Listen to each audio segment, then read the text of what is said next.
ज्ञानतिमिरान्धस्य ज्ञानाञ्जनशलाकया चक्षुरुन्मिलितं येन तस्मै श्रीगुरवे नमः।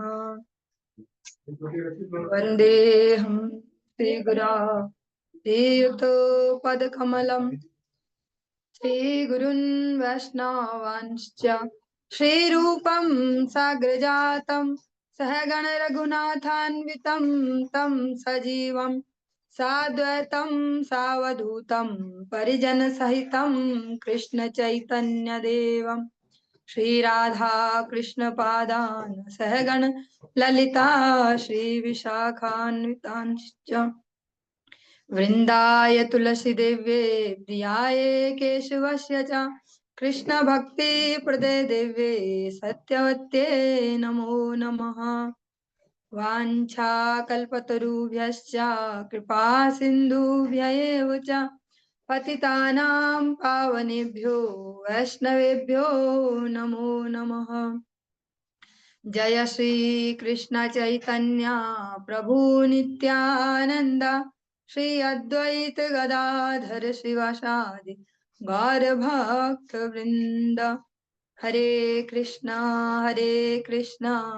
कृष्णा कृष्णा हरे हरे हरे राम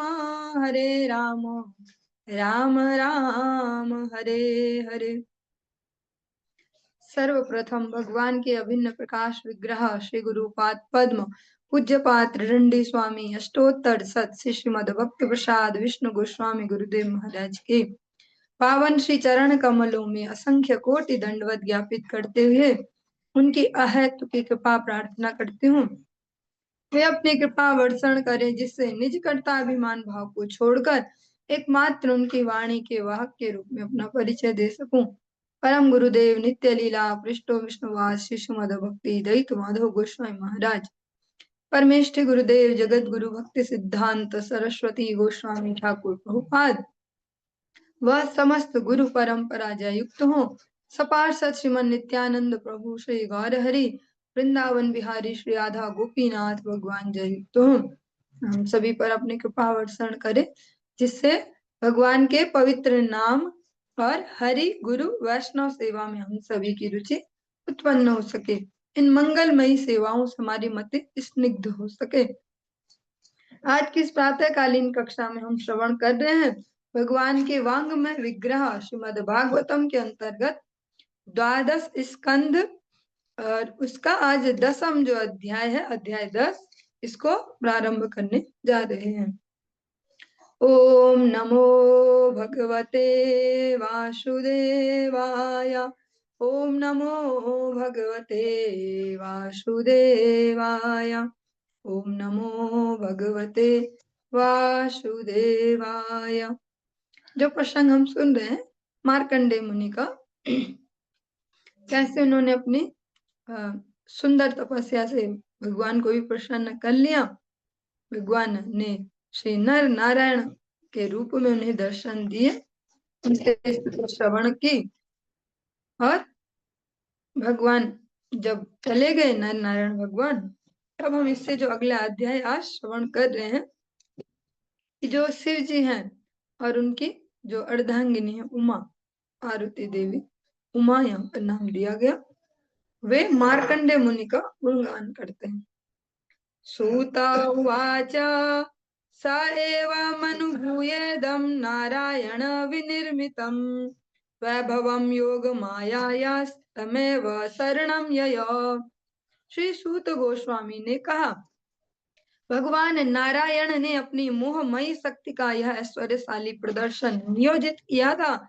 इसका अनुभव करके मार्कंडेय मुनि ने श्री भगवान की शरण ग्रहण की। जब उन्होंने वो जो भगवान से प्रार्थना की थी ना मैं आपकी माया के दर्शन करना चाहता हूँ तो भगवान ने प्रलय के रूप में उनको माया के दर्शन करवाए। श्री मार्कंडेय उवाच प्रपन्नोऽस्म्यङ्घ्रिमूलं ते प्रपन्ना भयदं हरे यन्माययापि विबुधा मुह्यन्ति ज्ञानकाशया। मार्कंडेय मुनि ने कहा हे भगवान श्री हरि मैं आपके उन चरण कमलों के जो कह सकते हैं जो तल में है, जो चरण के निचला हिस्सा है, उनकी शरण ग्रहण करता हूँ, जो अपने शरणागतों को अभय दान देते हैं। बड़े बड़े देवता भी आपकी माया से मोहित रहते हैं, जो ज्ञान के रूप में उनके समक्ष प्रकट होती है। सूत उवाच तमेवं निभृतात्मानं वृषेण दिवि पर्यटन् रुद्राण्या भगवान रुद्रो ददर्श स्वगणैर्वृतः। श्री सूत गोस्वामी ने कहा, भगवान रुद्र ने अपने बैल पर सवार होकर अपनी प्रिया रुद्राणी तथा अपने निजी संगियों के साथ आकाश में यात्रा करते हुए मार्कंडेय मुनि को समाधि में स्थित देखा। अथो मातां ऋषिं वीक्ष्य गिरीशं समभाषत पश्यमेमं भगवन् विप्रं निर्भृतात्मेन्द्रियाशयम्। ऋषि को देखकर देवी उमा ने प्रभु गिरीश से कहा, हे स्वामी, जरा इस विद्वान ब्राह्मण को उनके शरीर मन तथा इंद्रियों को समाधि में अचल हुए देखो। जो शिव जी और पार्वती जी हैं, उनकी एक विशेषता है। क्या विशेषता है? वह भक्तों के लिए एक एग्जामिनर के रूप में ऐसे घूमते रहते हैं और देखते रहते हैं किसकी कौन सी स्थिति है, चलो इसको थोड़ा चेक करें, इसका क्या ऐसे। जो भर्तृहरि है उनके प्रसंग में भी ऐसे ही सुनाई देता है कि वहां पे भी ऐसे परीक्षा के रूप में पहुंचे, और यहाँ पर भी आए मार्कंडेय मुनि के पास।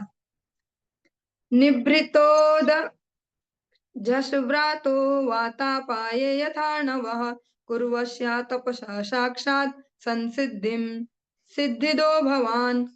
वे उस काल के समुद्र के जल की तरह शांत हैं, जब वायु बंद हो जाती है और मछलियां स्थिर हो जाती हैं। इसलिए हे प्रभु, चूंकि आप तपस्या करने वाले को सिद्धि प्रदान करते हैं, इसलिए इस ऋषि को सिद्धि प्रदान करें जो कि उन्हें मिलनी ही चाहिए। जो इसीलिए उनको एक प्रकार से जगन माता कहा जाता है। ऐसे शिव जी से सबके लिए अनुरोध करती रहती है, इसका भी थोड़ा भला करो, इसका भी करो, ऐसे ऐसे अनेक प्रसंगों में हम सुनते ही हैं। तो जो भगवान श्री नारायण की उपासना में निष्ठ होते जाते हैं, उन पर सभी कृपा करते हैं। वैष्णवा नाम यथा शंभु, जिन्हें कहा जाता है भगवान से इतना तादात्म्य है उनका कि उनको भी भगवान कहा जाता है। ऐसे जो भोलेनाथ है, वे सभी जो भक्ति में ईमानदारी से लगते हैं, उन पर अवश्य कृपा करते हैं। श्री भगवान उवाच नैवेच्छत्याशिषा क्वापि ब्रह्मर्षि मोक्षमप्युत भक्तिं पराम भगवती लब्धवान पुरुषे व्यये। शिव जी ने उत्तर दिया, निश्चय ही यह संत ब्राह्मण किसी वर की, यहाँ तक कि मोक्ष तक की भी कामना नहीं करता, क्योंकि इसने भगवान अव्यय की शुद्ध भक्ति प्राप्त कर ली। अव्यय कौन है? अव्यय है भगवान अच्युत। अव्यय मतलब जो खर्च नहीं हो सकता, जो कम नहीं हो सकता। अच्युत मतलब जिसकी च्युति नहीं होती, जिसमें कुछ कमी नहीं आती। तो अव्यय कौन है? भगवान श्री नारायण, भगवान श्री कृष्ण चंद्र, वे ही अव्यय है। भगवान श्री कृष्ण की जो भी शक्तियां हैं वे उनसे अभिन्न है। उनके नाम रूप गुण लीलाधाम।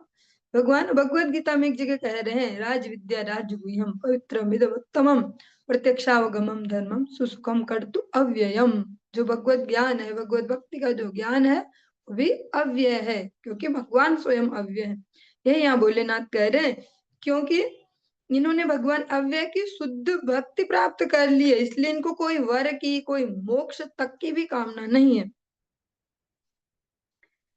अथापि संवदिष्यामो अथापि संवदिष्यामो भवान ये तेन साधुना अयम ही परमो लाभो नृणाम साधु समागमः।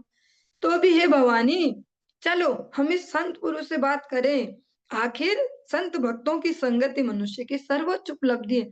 क्योंकि वो कह रही थी कि शायद इनको कुछ चाहिए हो, ऐसा ये तपस्या कर रहे, दो इनको कुछ सिद्धि दो, कुछ ऐसा।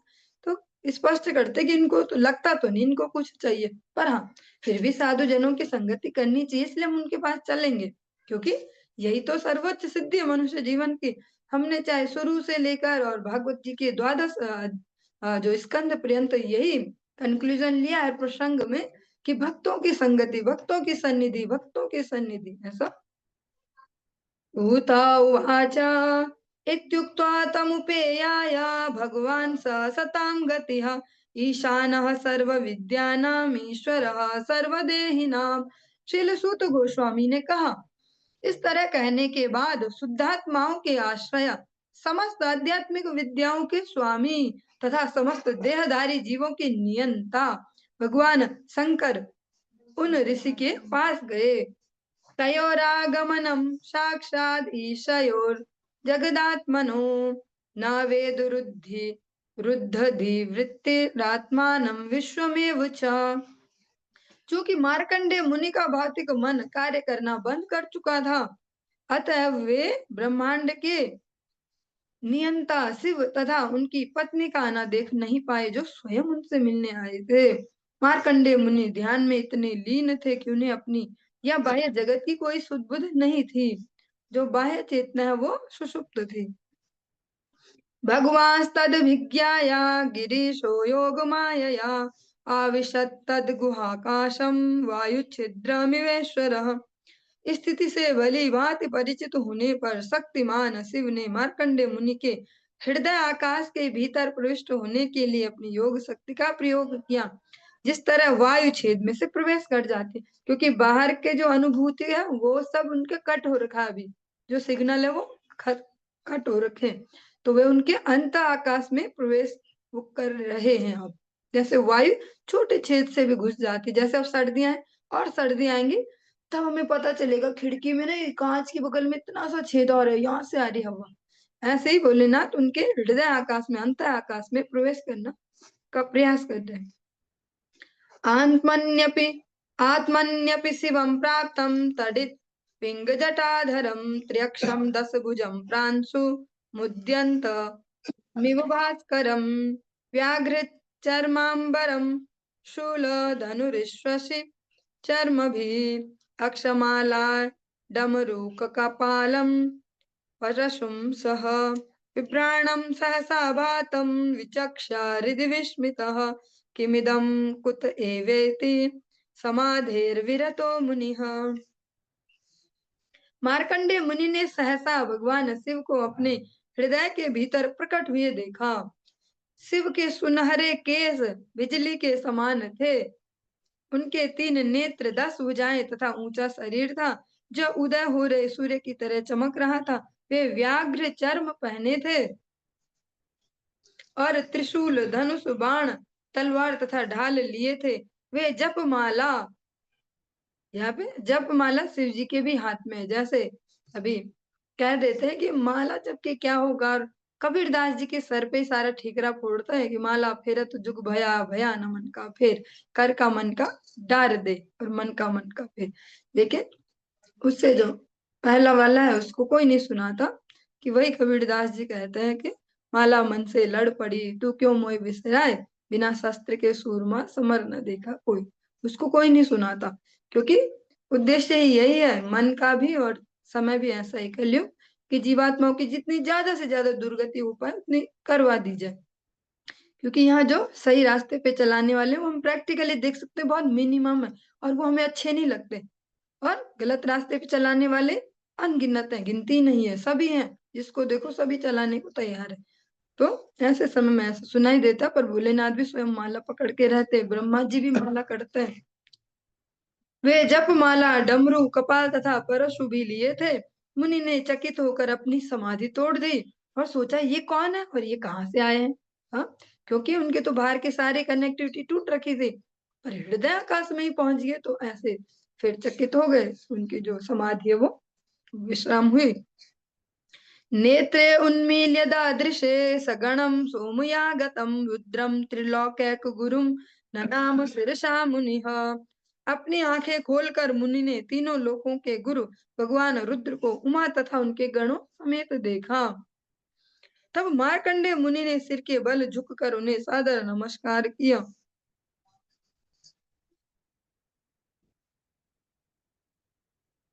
तस्मै सपर्यां व्यदधात सगणाय सहोमया स्वागतासन पाद्यार्घ्य गंधस्र धूप दीप कह। मार्कंडेय मुनि ने उमा तथा शिव के गणों समेत शिव की पूजा, स्वागत पूर्ण वचनों, आसन, उनके पांव धोने के लिए जल, पीने का सुगंधित पानी, सुगंधित तेल, फूल माला तथा आरती के दीपक द्वारा की। आहत्वात्मानुभावेन पूर्ण कामस्य ते विभो करवाम किमीशान येनेदं निवृतम जगत। मार्कंडेय मुनि ने कहा, हे विभु, अपने ही आनंद में सदैव तुष्ट रहने वाले आपके लिए मैं क्या कर सकता हूँ। निस्संदेह आप अपनी कृपा से इस सारे जगत को तुष्ट करते हैं। आप तो हमेशा अपने ही आनंद में आनंदित हैं। ऐसा कुछ है नहीं कि बाहर से कुछ चाहिए जो आपको प्रसन्न करे। तो मैं क्या कर सकता हूँ आपके लिए फिर, क्योंकि कुछ ऐसा हो कि पता हो इसकी ये चॉइस है, इस व्यक्ति की जो भी आए हैं मेरे पास, तो कुछ वैसा किया जाए। नमः शिवाय शांताय सत्वाय प्रमृ- प्रमृडाय च रजोजुषेथ घोराय नमस्तुभ्यं तमोजुषे। हे सर्व मंगलकारी दिव्य पुरुष, मैं बारंबार आपको नमस्कार करता हूँ। सत्व गुण के स्वामी के रूप में आपका सत्व गुण के स्वामी के रूप में आप आनंद के दाता हैं। रजोगुण के संपर्क में आप अत्यंत भयावने लगते हैं और तमोगुण से भी आप सानिध्य रखते हैं, क्योंकि शिव जी की जो अंत स्थिति है वो तो सतोगुण की है, विशुद्ध सत्व गुण की। पर बाहर से लोगों को जो कुछ चाहिए शिव जी से मांगो जल्दी देते हैं, तो फिर उसमें रजोगुण यूज होता है। और तमोगुण में तो फिर देख ही रहे हैं कि जो भी सबसे ऐसे तमोगुणी टाइप के हैं, सबके उपासक शिव जी होते हैं कि ओम नमः शिवाय जय बोले किए रहे सब। तो बहुत ही टफ जिम्मेदारी शिव जी के पास है कि अंदर से वो आदमी इतना सरल सा और झेलने पड़े उसको बाहर से सारे कॉम्प्लिकेटेड केस ऐसा। सूत उवाच एवं स्तुतः स भगवान् आदिदेवः सतां गतिः परितुष्टः प्रसन्नात्मा प्रहसंस तमभाषत। श्रील सूत गोस्वामी ने कहा, देवताओं में अग्रणी तथा साधु भक्तों के आश्रय रूप भगवान शिव मार्कंडेय मुनि की स्तुति से तुष्ट हो गए। प्रसन्न होने के कारण वे मंद मंद हंसे और मुनि से बोले। और शिव जी के लिए भी यहाँ पे भगवान ही शब्द यूज हुआ, क्योंकि भगवान से इतना तादात्म्य में है, उसी परिमाण में वे भगवान है। कहीं कहीं ब्रह्मा जी के लिए भी ऐसा श्रवण करते हैं, वो भी इसी वजह से, जितना अधिक उनका उनसे तादात्म्य है। इसका एक और एग्जाम्पल ले पाएंगे, श्री जैव धर्म ग्रंथ में भक्तिविनोद ठाकुर जी एक सुंदर बात कहते हैं। शायद नहीं, क्लियरली वो भूमिका या प्रस्तावना में ही उन्होंने कहा है, जो इतनी बड़ी सी उसके बारे में है कि जगत में जितने भी है सो कॉल्ड धर्म नाम से कुछ भी चल रहा है, उनमें से जिस भी धर्म में जो ये जैव धर्म है, जो ये वैष्णव धर्म है, ये जितनी मात्रा में वो उतनी मात्रा में ग्रहणीय है, पूजनीय है। इसको और भी सरल कर दे कि जो हम कहते हैं ना ऐसे हिंदू धर्म, जो हिंदू आज यूज किया जा रहा है ऐसे शब्द, वो भी इसीलिए इस सब चीजों में सबसे प्रधान, इसीलिए क्योंकि उसमें जो ये जैव धर्म है, जीव मात्र का धर्म, उसकी उतनी ज्यादा उसमें उपस्थिति है, इसलिए। श्री भगवानुवाच वरं वृणीष्व नः कामं वरदेशा वयं त्रियः अमोघम दर्शनम येषां मर्त्यो यद विन्दते मृतम। शिव जी ने कहा, तुम मुझसे कोई वर मांगो, क्योंकि वर देने वालों में से हम तीन, कौन है, ब्रह्मा विष्णु और मैं, सर्वश्रेष्ठ है। हाँ, कि हम वर देने में, इसीलिए अधिकतर जो भी राक्षस हुए उन्होंने इन तीनों में से किसी न किसी की आराधना की कि सबसे हाई पावर यही दे पाएंगे हमें ऐसे। हमारा दर्शन कभी व्यर्थ नहीं जाता।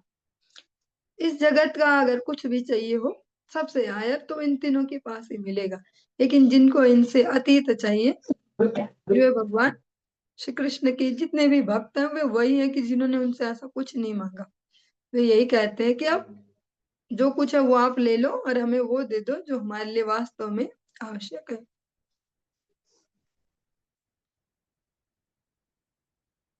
हमारा दर्शन कभी व्यर्थ नहीं जाता, क्योंकि हमारे दर्शन मात्र से मर्त्य प्राणी अमरता प्राप्त कर लेता है।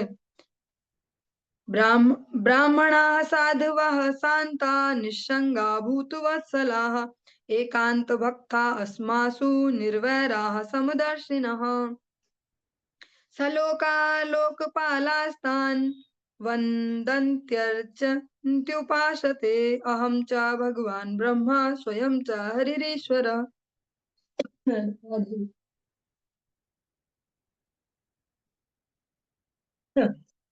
हरि बोल।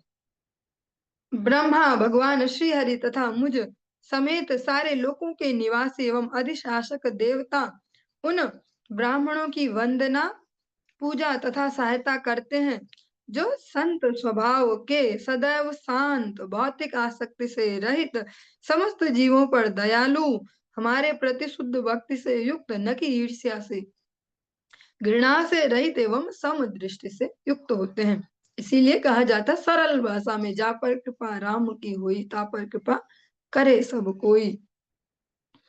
न ते मयि अच्युते तेजे न ते मयि अच्युते अजे च विदाम्नावपि चक्षते नात्मनश्च जनस्यापि तद्युत्स्मान वयमीमहि। ये भक्तगण भगवान श्री विष्णु ब्रह्मा तथा मुझ में अंतर नहीं करते, ना ही वे अपने तथा अन्य जीवों के बीच भेद करते हैं। तुम इसी तरह के संत भक्त हो, इसलिए हम तुम्हारी पूजा करते हैं। नायं मयानि तीर्थानि न देवाश्चेतनोज्झिताः ते पुनन्तिरु कालेन यूयं दर्शनमात्रतः। मात्र जलाशय तीर्थ स्थान नहीं होते, न ही देवताओं की निर्जीव मूर्तियां वास्तविक पूज्य अर्चा विग्रह होती हैं, क्योंकि बाह्य दृष्टि पवित्र नदियों तथा देवताओं के उच्चाशय को समझ नहीं पाती। इसलिए ये दीर्घ काल के बाद ही पवित्र बना पाते हैं, किंतु तुम जैसे भक्त दर्शन मात्र से पवित्र कर देते हो। इसमें तीर्थ स्थानों की निंदा नहीं की जा रही, न तो विग्रह सेवा की निंदा की जा रही, क्योंकि दिमाग अलग अलग टाइप के ना, किसी भी एंगल से सोच सकता है। या उनकी निंदा नहीं की जा रही, यहाँ इन सब में श्रेष्ठता स्थापित की जा रही भगवत भक्त के दर्शन की, क्योंकि और जो कुछ भी ये है इसमें समय लगेगा। गंगा जी कैसे हमारे पापों को वो धो तो देंगी, मतलब धो देंगी मतलब अपने पास रख ली हमारी सारी गंदगी, पर वृत्ति को नहीं बदलेंगी वो हमारी। वृत्ति के लिए कोई साधु ही हमारी वृत्ति को बदल पाएंगे, जो करने की वो है। हाँ, जैसे जो अर्चा विग्रह है वो हमारी वृत्ति को ऐसे नहीं बदलेंगे। अभी सबको आप अन्यथा में ना ले, इसको जैसा सरल सा ऐसा सुन रहे हैं ऐसा ही ले, क्योंकि जो अगर उसमें जाए दुराग्रह करने तो अलग अलग हो सकता है। पर इसमें वो भक्त की श्रेष्ठता स्थापित कर रहे हैं कि केवल जैसा भगवान श्री कृष्ण ने भी उद्धव जी को जब उपदेश दे रहे तब भी केवल विग्रह विग्रह में ही भगवान को ना देखे कि मंदिर में विग्रह वही भगवान जी है। जो भक्त है वे चलते फिरते उनके उत्सव विग्रह है, उनके प्रति भी वही सिमिलर भाव होना चाहिए, उनके प्रति भी वैसा ही आदर सम्मान, उनसे जो शिक्षा है उसको ग्रहण करने की वैसी भावना होनी चाहिए। और यहाँ पर यही कह रहे हैं मार्कंडेय मुनि को शिव जी कह रहे हैं स्पेशली कि जो आपके जैसे भक्त है ना, ये चलते फिरते जो विग्रह है, चलते फिरते जो तीर्थ है, तीर्थानि कुर्वन्ति तीर्थ, ऐसा वो उनका दर्शन क्या, वो दर्शन से हमें पवित्र करते हैं। कोई साधु का दर्शन करते ही कोई व्यक्ति कितना ही नास्तिक हो, चुगली में ही बोलेगा, पर बोलेगा हाँ ये जय श्री राम वाले, हाँ ये ऐसे वाले, ये ऐसा, पर नाम निकल जाएगा मुंह से, क्योंकि साधु में वो पावर है। ब्राह्मणेभ्यो नमस्यामो येष्मादुर्पं त्रयीमयं बिभ्रत्यात्म समाधान तपः स्वाध्यात् यह संयम है। ब्राह्मण जन परमात्मा का ध्यान करके, तपस्या करके, वेदाध्ययन करके तथा विधि विधानों का पालन करके अपने भीतर तीनों वेदों को धारण कर लेते हैं, जो कि विष्णु ब्रह्मा तो तथा मुझसे अभिन्न है। इसलिए मैं ब्राह्मणों को नमस्कार करता हूँ। जो भगवान में ही अपनी चर्या को स्थिर करते हैं वही वास्तव में ब्राह्मण है। वर्ण के हिसाब से वो अलग बात है, पर जो भगवान में अपनी चेतना को स्थिर करते हैं, ब्रह्म जानाति इति ब्राह्मण, वही वास्तव में ब्राह्मण माना गया है। इसीलिए भगवान भी ब्राह्मण सेवी, और यहाँ पे भोलेनाथ भी कहते हैं मैं ब्राह्मणों की सेवा करता हूँ, पूजा करता हूँ, इस भाव से, क्योंकि वह श्री भगवान के प्रति जो उनका दृढ़ भाव है उसके कारण। श्रवणादर्शनाद्वापि महापातकिनोऽपि वा शुद्धेरन्त्यजाश्चापि किमु संभाषणादिभिः। अधम से अधम पापी तथा जो अस्पृश्य हो, जिसको छूना नहीं चाहिए, ऐसा अस्पृश्य भी हो, वो भी तुम जैसे पुरुषों का श्रवण करने या दर्शन करने से शुद्ध बन जाते हैं। तब जरा कल्पना करो कि सीधे तुमसे बात करने से वे कितने शुद्ध बन जाते हैं।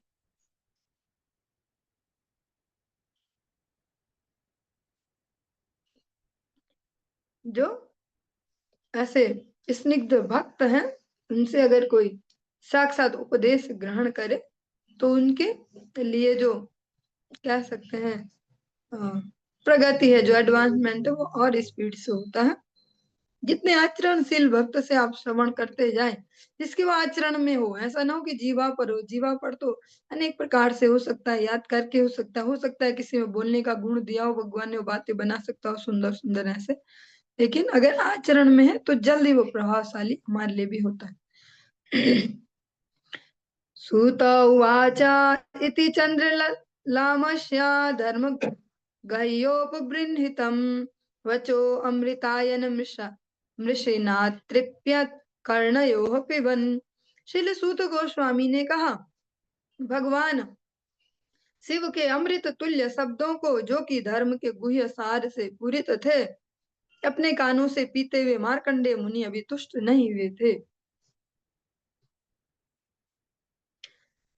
साचिरं मायया विष्णुर्भ्रामितः कर्षितो भृशं शिववाग मृतध्वस्त क्लेश पुंजस्तमब्रवीत। भगवान श्री विष्णु की माया द्वारा प्रलय के जल में दीर्घ काल तक भटकते रहने के लिए बाध्य होने के कारण मार्कंडेय मुनि अत्यधिक थक चुके थे, किंतु शिव के अमृत तुल्य शब्दों से उनका सारा संचित क्लेश नष्ट हो गया। अतः वे शिव जी से बोले। जो वो प्रलय कालीन वो जल के वो थपड़े खाते खाते जितना उनको संघर्ष हुआ था, अब उनको न शांति मिल गई और वे शिव जी से इस प्रकार बोलते हैं। श्री मार्कंडेय उवाच अहो ईश्वर लीलेयं दुर्विभाव्या शरीरिणाम यन्मन्ति शिव सितव्यानि स्तुवन्ति जगदीश्वराः।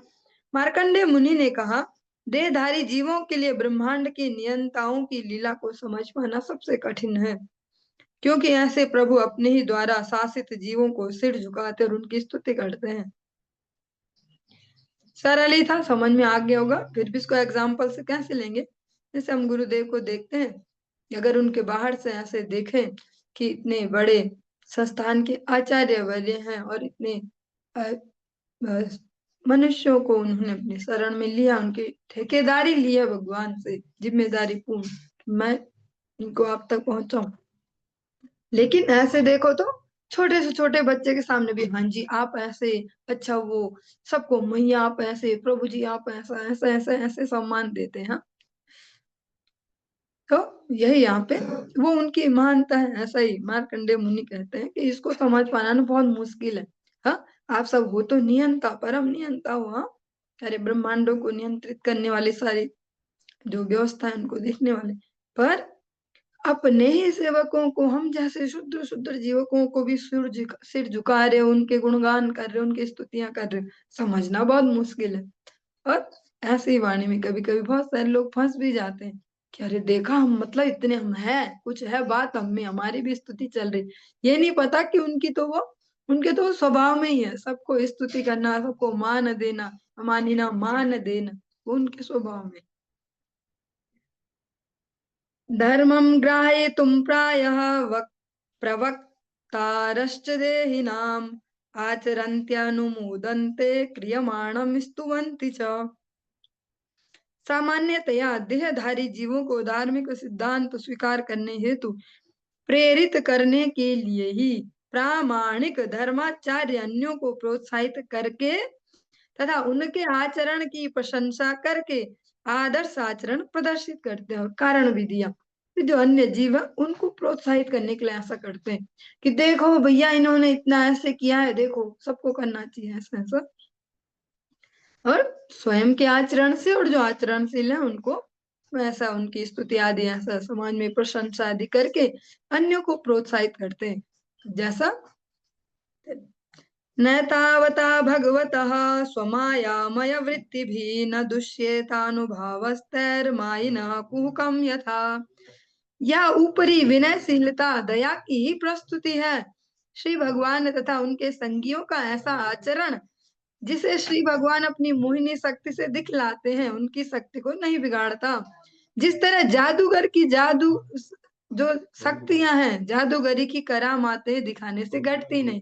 बहुत ही प्रैक्टिकल एग्जांपल दिया। कोई जादूगर है, वो जादू दिखाता तो ऐसा थोड़ी अगली बार बोले पिछली बार बहुत जादू दिखा दिया था, अब खत्म हो गया जादू, ऐसा तो नहीं। तो जो विनयशीलता है, चाहे भगवान की चाहे उनके जनों की, वो उनके हृदय की जो दया है उसका ही प्रस्तुतिकरण है, वही है वो। लेकिन इसमें उनका कुछ नहीं घट रहा, इसीलिए उपदेश भी वो यही करते हैं। तृणादपि सुनीचेन तरोरपि सहिष्णुना मानिना मान देन कीर्तनिया सदा हरि। दूसरों को दो, मान घटेगा नहीं तुम्हारा मान। जो मान देता है उसका मान बढ़ता है। और ये जो सूक्ष्म सूक्ष्म संदेश है, जब हम ऐसे इनको डायरेक्ट सुने कि तृणादपि सुनीचेन, ऐसे सुनने में ऐसा लगे कैसा क्या क्या, लेकिन जब इनको कहीं पे अप्लाई हुआ देखते हैं, कोई एग्जाम्पल सुनते हैं, तब हम अच्छे से समझ पाते हैं। शिव जी जैसे जो परमहंस हैं ऐसे वे भी एक मुनि की वहां पे इतनी मुक्त कंठ से प्रशंसा कर रहे हैं, उनको ये नहीं हो रहा इसकी ज्यादा तारीफ कर दी तो इसको ही मानने लग जाएंगे लोग और मेरा तो पता साफ, ऐसा नहीं। ऐसा गुरुदेव भी नहीं सोचते, अच्छा मैं सबको माइक देते रहता हूँ कहीं मेरा पत्ता साफ, ऐसा नहीं होता। उनका पत्ता साफ नहीं होता, उतना पक्का होते जाता है जितना अन्यों को प्रोत्साहन देते हैं। सही कार्य में प्रोत्साहन भी देखना पड़ेगा कहाँ दे रहे हैं। ये ना हो कि हमारे प्रोत्साहन से उसका वो ईगो बढ़े और वो सब। परमहंस जन तो विचार नहीं करेंगे, पर नीचे वालों को विचार करना पड़ता है कि भैया किसको देना है किसको नहीं देना, इसका इसमें नुकसान है फायदा है सब। तो अन्य को मान दे, अपने मान के प्रति हमेशा मान शून्य रहे, तो इसमें ही हमारी आध्यात्मिक स्वास्थ्य की वृद्धि है।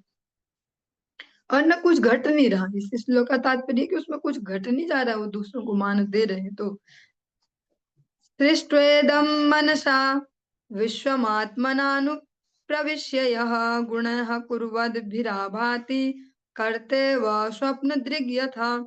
तस्मै नमो भगवते त्रिगुणाय गुणात्मने केवलाय द्वितीयाय गुरवे ब्रह्ममूर्तये। मैं उन श्री भगवान को नमस्कार करता हूँ जिन्होंने अपनी इच्छा मात्र से इस संपूर्ण ब्रह्मांड की सृष्टि की और फिर उसमें परमात्मा के रूप में प्रविष्ट हो गए। वे प्रकृति के गुणों को क्रियाशील बनाकर इस जगत के प्रति प्रत्यक्ष सृष्टा प्रतीत होते हैं। जिस तरह स्वप्न देखने वाला अपने स्वप्न के भीतर कर्म करता प्रतीत होता है, वे प्रकृति के तीनों गुणों के स्वामी और परम नियंता है, फिर भी वे पृथक रहते हैं और शुद्ध तथा अद्वितीय हैं। मैं सबके परम गुरु परम सत्य के, वे सबके परम गुरु और परम सत्य के आदि साकार रूप हैं जो श्री भगवान है। कम वृणेनु परम भूमन वरम त्वद्वर दर्शनात् यद दर्शनात् पूर्ण कामः सत्य कामः पुमान् भवेत्। हे सर्वव्यापक प्रभु, चूंकि मुझे आपका दर्शन करने का वर प्राप्त हो चुका है, इसलिए मैं आपसे अन्य किस वर की याचना करूं। केवल आपका दर्शन करने से मनुष्य की सारी इच्छाएं पूरी हो जाती हैं और वह कोई भी कल्पित कार्य संपन्न कर सकता है। बहुत ही प्रैक्टिकल है ये, अप्लाई करने में शायद हो सकता है जोर लगे, तो वैसे इतना जोर भी नहीं लगेगा अगर आराम से समझेंगे। शिव जी ने बोला कि कुछ भी मांगो, पर मार्कंडे जी बोलते हैं कि जो मांगने में सर्वश्रेष्ठ था वो तो मुझे मिल ही गया, आपका दर्शन। तो फिर अब मांगने को ऐसा क्या बचा, आपके दर्शन से ही सब पूरा हो जाता है। और अगर कोई ऐसा कुछ हो भी छोटा मोटा कुछ ऐसा, तो उसको करने की सामर्थ्य भी प्राप्त हो जाती है, तो उसको भी मुंह से आपसे मांगने की क्या जरूरत है। ऐसे ही जैसे गुरु वैष्णव है, भगवान है, उनको दर्शन करके उनसे कुछ मांगे ऐसा हो जाता, काश वैसा हो जाता। तो मतलब ये तत्व को समझ नहीं पाए, वो भी कनिष्ठ अधिकार में। धीरे धीरे अधिकार डेवलप होगा तो समझ पाएंगे कि ठाकुर जी जब हृदय के भी अंदर ही घुस के बैठे हुए हैं तो उन्हें तो पता ही है सब कुछ। इच्छा पहले यहीं से तो आ रही है, तो उन्हें तो सब पता ही है। तो जो जो भी होना चाहिए, जो आवश्यक है होने को, वो खुद ही उसको हमें दे देते हैं। योगक्षेमम वहाम्यहम्। तो बाहर से क्या जोर लगाना, काश ऐसा हो जाता ना, अब ऐसा हो जाता। क्योंकि जो वो ऐसा ऐसा है ना, उसकी डेफिनेशन हमारी बार बार बदलती है। प्रैक्टिकली वो डेफिनेशन बार बार बदलती है, वो वस्तु बार बार बदलती है। जो हमें लगता है अब यही जरूरी है, अब तो ये बहुत जरूरी है, अब ये मिलना ही चाहिए और बस, और कुछ नहीं ठाकुर जी। पर ये तो आपको भी पता है ठाकुर जी 10 लॉजिक देंगे ठाकुर जी को भी, कि इसलिए भी होना चाहिए और इसलिए भी होना चाहिए और इसलिए इसलिए हो जाना चाहिए। तो उनको क्या लॉजिक देने, उनको तो वो तो बियॉन्ड द लॉजिक, उन्हें सब पता है कौन कितने पानी में और किसके लिए क्या जरूरी है। बच्चा कितना ही जोर लगाए कि ऐसा है ना, वैसा है ना, ऐसा ऐसा इसलिए ये ऐसा हो जाना चाहिए। पेरेंट्स को तो पता ही है इसके लिए क्या सही क्या नहीं, क्योंकि उससे ऊपर लेवल से वो देख रहे हैं उस परिस्थिति को। तो ऐसे श्री भगवान है। मार्कंडेय मुनि कहते हैं कि अगर कुछ हो भी ऐसा वैसा कुछ, अगर बचा खुचा तो वैसे ही पूरा हो जाता है। आपके दर्शन से वो सामर्थ्य खुद ही प्राप्त हो जाती है। आपसे क्या मांगना है, जो मांगने लायक था वो था आपका दर्शन, वो प्राप्त हो गया ऐसे ही। वर में कम वृणे थापि पूर्णात् कामाभिवर्षणात् भगवत्यच्युतम् भक्तिम तत्परेषु तथा त्वयि।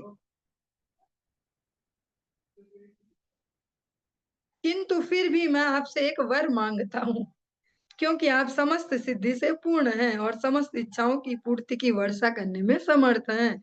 मैं आपसे कुछ मांगना चाहता हूँ। तो मतलब देखा आ गई कोई ना कोई इच्छा, है ना, ऐसा सोचेंगे हम।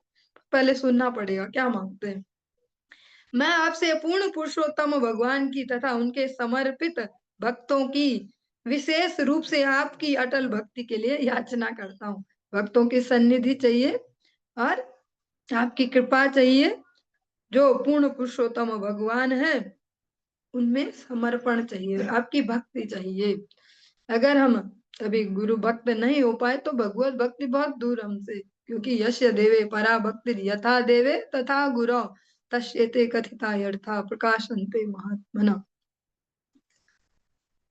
सूत उवाच इत्यर्चितो विष्णु तश्च मुनिना सूक्त्या गिरा तमाह भगवात् सर्वया चाभिनंदितः। श्री सूत गोस्वामी ने कहा, मार्कंडेय मार्कंडेय मुनि के वाक चातुर्य भरे कथनों द्वारा पूजित तथा प्रशंसित भगवान सर्व, जो शिव जी का एक नाम है, ने अपनी प्रिया द्वारा प्रोत्साहित किए जाने पर उनसे इस प्रकार कहा। जो उन्होंने इतने चतुरतापूर्ण उनसे बात बोली कि पहले तो मुझे कुछ नहीं चाहिए और सब आप ही हैं। अगर चाहिए तो आपकी भक्ति चाहिए, भगवान में अटल श्रद्धा चाहिए और भगवान के भक्तों की संगति। तो जो शिव जी की जो धर्म पत्नी है शिवानी भवानी जिनके नाम कहे जाते हैं, उन्होंने प्रोत्साहित किया। जैसे ऐसे सामान्य जगत में भी देखते हैं ना, सब माता जी लोगों का ही डिपार्टमेंट होता है, किसको क्या लेना क्या देना, वहां ऐसा भी तो होना चाहिए और वहां ऐसा भी।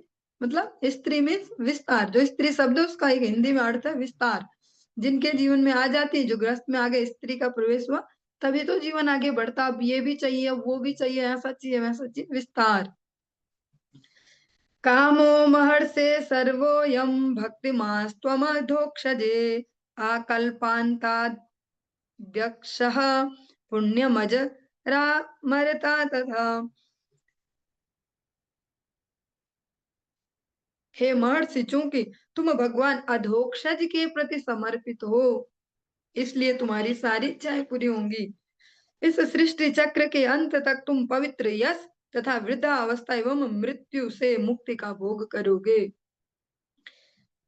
हमेशा हमेशा आपका यश रहेगा और वृद्धावस्था और मृत्यु तुमको छू नहीं पाएंगे। ज्ञानम त्रैकालिकम ब्रह्मन् विज्ञानम च विरक्तिमत् ब्रह्म वर्चस्विनो भूयात् पुराणा चार्यतास्तु ते। हे ब्राह्मण, तुम्हें भूत वर्तमान तथा भविष्य का पूर्ण ज्ञान और उसी के साथ वैराग्य से युक्त परम पुरुष की दिव्य अनुभूति प्राप्त हो। तुम्हारे पास आदर्श ब्राह्मण का तेज है, जिससे तुम पुराणों के आचार्य का पद पा सको। उनको एक प्रकार से त्रिकालज्ञ बनाया, भूत वर्तमान भविष्य सब आपको उनका पूर्ण ज्ञान हो और वैराग्य से युक्त परम पुरुष की दिव्य अनुभूति प्राप्त हो, भगवान की अविचल भक्ति प्राप्त हो। सूत उवाच एवं वरान् स मुनये दत्त्वा गात्रयक्षः ईश्वरः दैव्ये तत्कर्म कथयन् नु भूतं पुरा मुना। श्रील सूत गोस्वामी ने कहा, इस प्रकार मार्कंडेय मुनि को वर देकर शिव जी अपने मार्ग में देवी पार्वती से ऋषि की उपलब्धियों का तथा उनके द्वारा अनुभव की गई श्री भगवान की माया के प्रत्यक्ष प्रदर्शन का वर्णन करते हुए चले गए। उनको बता रहे, पता है ऐसे ये मार्कंडेय मुनि ऐसा इनका है, इन्होंने हाँ देखा है भगवान की माया का भी दर्शन किया, ऐसे ऐसे सब। सोप्यावा तप्त महायोग महिमा भार्गवोत्तमः विचरत्यधुनाप्यद्या हरावेकांततां गतः। श्रेष्ठ भृगुवंशी मार्कंडेय मुनि अपनी योग सिद्धि की उपलब्धि के कारण यशस्वी हैं। आज भी वे इस जगत में पूर्ण पुरुषोत्तम भगवान की अनन्य भक्ति में पूर्णतः लीन होकर विचरण करते हैं, जो हमारे लोगों में इनकी गिनती है। अनुवर्णित में तत्ते मार्कंडेयस्य धीमतः अनुभूतम भगवतो माया वैभवम अद्भुतम।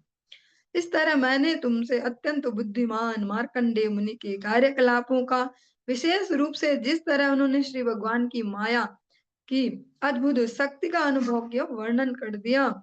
एतत् केचिद् विद्वांसो माया संश्रितिरात्मनः अनाद्यावर्तितं नृणां कदाचित्कं प्रचक्षते।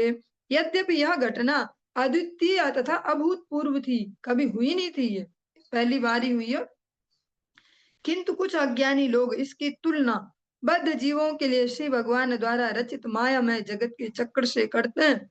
ऐसा अंतहीन चक्र जो अनंत काल से चला आ रहा है। भगवान ने जो स्पेशली जो परिस्थिति मार्कंडेय मुनि के लिए उत्पन्न की है, कुछ जो एक्स्ट्रा दिमागदार लोग जिनको कहते हैं, तो इसको सामान्य जो प्रलय है उससे इसकी तुलना करते हैं कि ये वही था। या एवमेतद् भृगुवर्य वर्णितं रथांगपाणेरनुभाव भावितं संश्रावयेत शृणु वेरी गुड संश्रावयेत संशृणु यादुताबुभो तयोर्न कर्माशय संश्रितिर्भवेत्।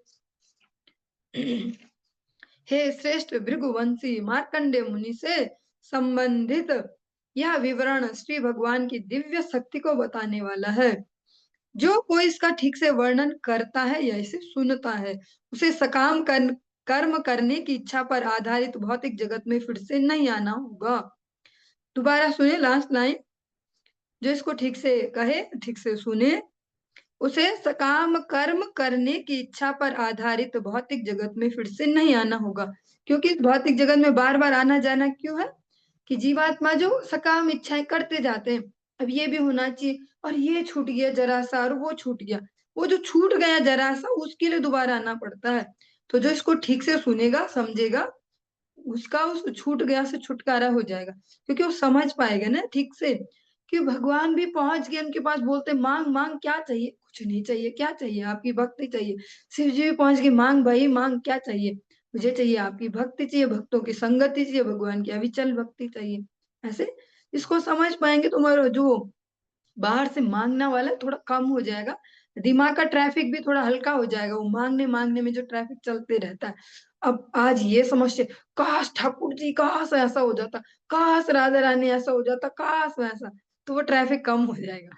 इसीलिए चलिए इसके साथ ही जो ये 10वां अध्याय ये भी संपूर्ण हुआ, द्वादश स्कंध का। और कक्षा को हम यहीं पे विश्राम देंगे आज के इस प्रसंग को, से आगे हम कल श्रवण करेंगे।